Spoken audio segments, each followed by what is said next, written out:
Hello. I'm back taping from home today because we had a couple of technical errors during the service this morning, and I'm going to read you and deliver my sermon to you this way today. Have you ever been hungry? Really, really hungry? I don't mean hungry in as it's 2 o'clock and I haven't had lunch yet. I mean hungry in the sense of stomach cramps, lightheadedness, and fatigue when you have not had anything to eat for more than 24 hours. Have any of you ever gone a day or two or three without solid food? Many of us have, during our lives, had some type of stomach bug that may have made eating solid food a less than pleasurable experience until we started to feel well enough to perhaps try some chicken broth and crackers. But how many of you have ever purposely fasted from solid food for more than a few hours? At my former congregation, St. John's, Gibraltar, we did a lock-in weekend with our youth where they fasted from solid food for 30 hours. The fast began after lunch on Fridays and did not end until the evening meal on Saturday. The event was called the 30-Hour Famine, and all money raised went to support the mission of World Vision, which was to meet the need that world hunger causes. I must confess I never made it through the whole 30 hours because I would usually sneak something either late Friday night or early Saturday morning because I would start to feel lightheaded and nauseated. Many of my youth and other youth leaders did fast for 30 hours, and I give them a lot of credit for their sacrifice. But even as hungry as you and I have ever been, it is nothing compared to those in our world who still struggle to find enough to eat. Today's gospel story was from the book of Matthew, Gospel of Matthew, about Jesus feeding the 5,000. Those people first came to Jesus because they were spiritually hungry for healing and hope. Jesus also reached out with a heart of compassion to deal with their spiritual needs, but he realized that they were also hungry physically for food. And to meet that physical hunger, Jesus reached out with a miracle that revealed the abundance of God.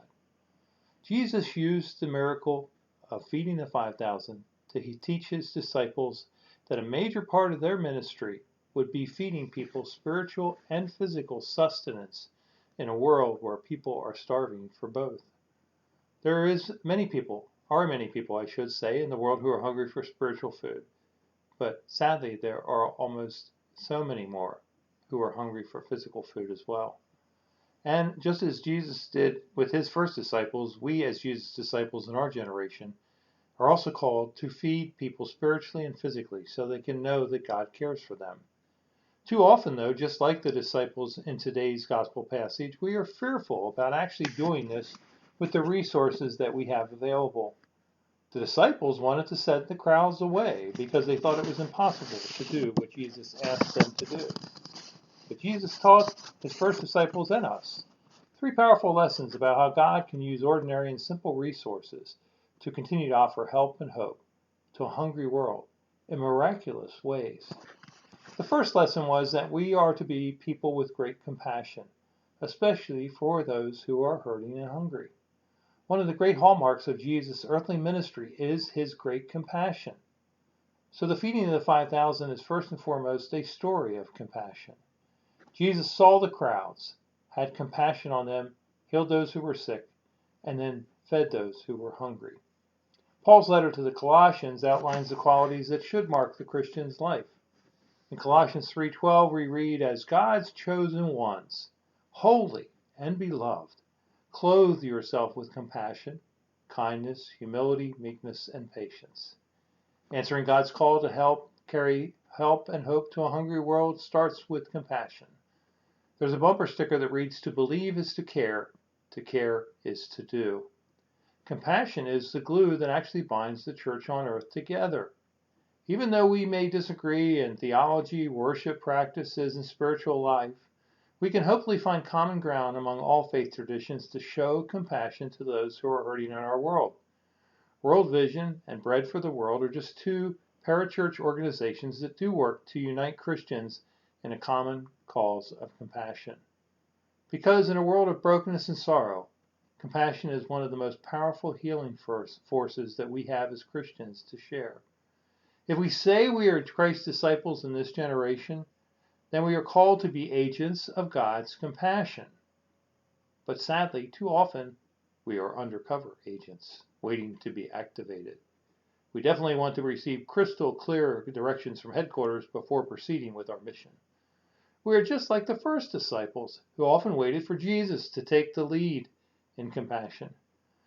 Jesus, on the other hand, challenged those first disciples by directing them to give them something to eat. Take action. Don't wait for instructions. People are hungry. Feed them.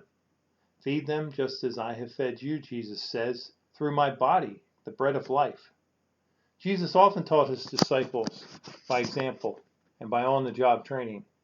And the feeding of the 5,000 was a very visible example I'm sure they never forgot.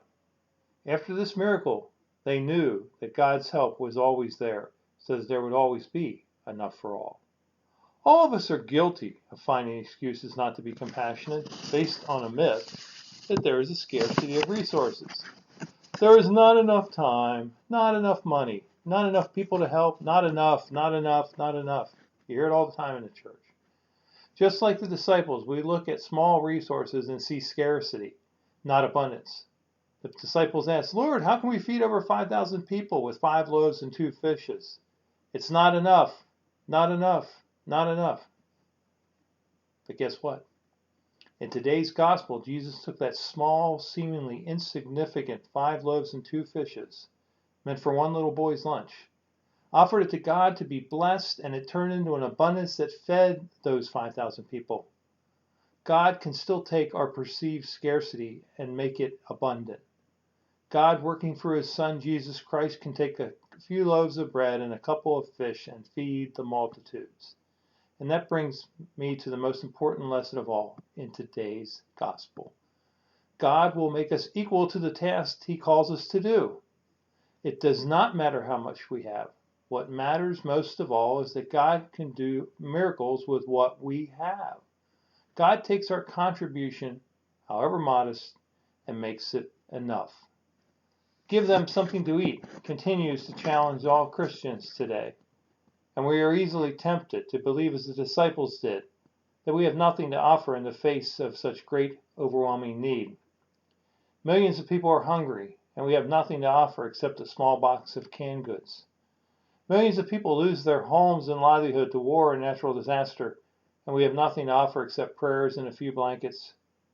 Or in the terms of our gospel lesson, we have nothing here but 5 loaves and 2 fishes. But all Jesus needed was those 5 loaves and 2 fishes. The disciples, when told, give them something to eat, were unaware that they had plentiful resources to fulfill God's command, Jesus' command. They didn't know it, but they did have something. Jesus' point is clear. You give what you have, and I will take care of the distribution issues. The miracle then was not only one of feeding, but of opening the imagination and faith of those doing the feeding. I've been blessed in my 18 years of ministry to see many miracles happen when a few people come together with a vision and imagination to say, let's do this in our community. Let's start a food pantry. Let's remodel a food pantry. Let's look at a new way of doing the food ministry. Let's feed kids that are hungry in school. Let's start a Ruth Harvest program. Let's do something where it brings people together that wouldn't normally sit together at a table through a community table ministry. So many of those things have been so wonderful to witness how God has taken limited resources and turned it into great abundance. Even when it seems overwhelming, God does take scarcity and make it abundance. The main theme of today's gospel passage is that God can take our not enough and turn it into more than enough, enough for all. Our God is a generous God, a God of great abundance. Jesus knew this, and he taught his disciples that they could also be the means by which the work of God's abundance was carried out. That's the exciting part. Just like we as Christ's disciples in our day are the means by which the work of God's abundance will be carried out. What God provided that day to feed the 5,000 was more than enough, and what God provides for us today to do his work is more than enough. Amazing things can happen when we see with eyes of compassion and make ourselves available as God's agents of compassion. Somewhere in your experience this week, you will see a person or situation where compassion is needed. If you are open to it, you will know in your spirit that God needs you to act as an agent of compassion in that situation. And when you begin to wonder what can be done for that person or that situation, these words will come to you. Give them something to eat or meet their need. Help them in some way, no matter how little it may seem what you are doing. Show them compassion and watch God's transforming power turn it into abundance in that person's life. And both of you will be abundantly blessed. Experience a miracle of God's abundance, just like the disciples and the 5,000 people did in Galilee almost 2,000 years ago. Trust me, God is always in the miracle business. Jesus' point is still the same 2,000 years later. You give me what you have, and I'll take care of the distribution issues.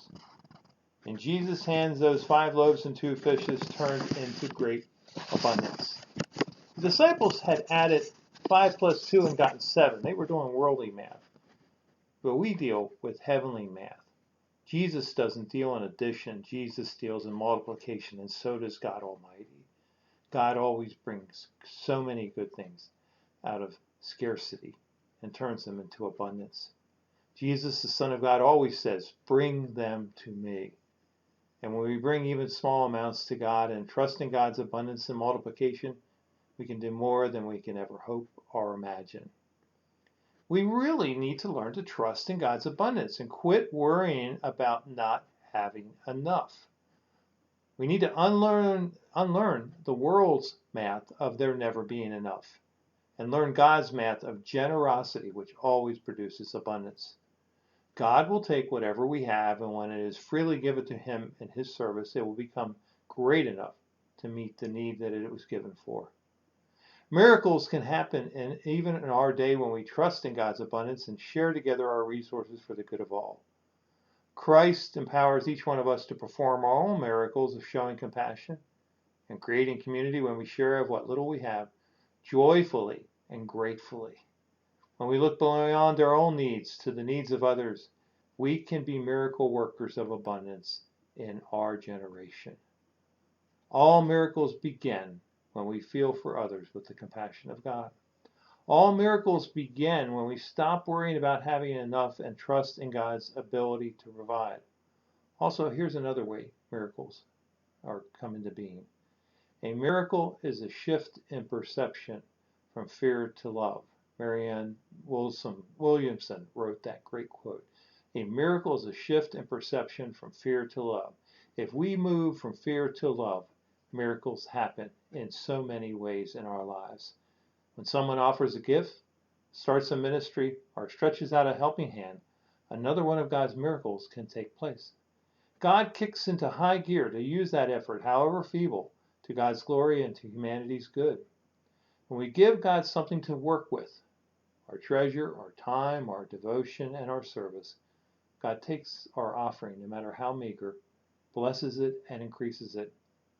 When that happens, we truly can see God's miraculous power in our lives. So, my friends, let us go out this week and be miracle workers in our day so people are shown compassion and fed spiritually and physically. Amen.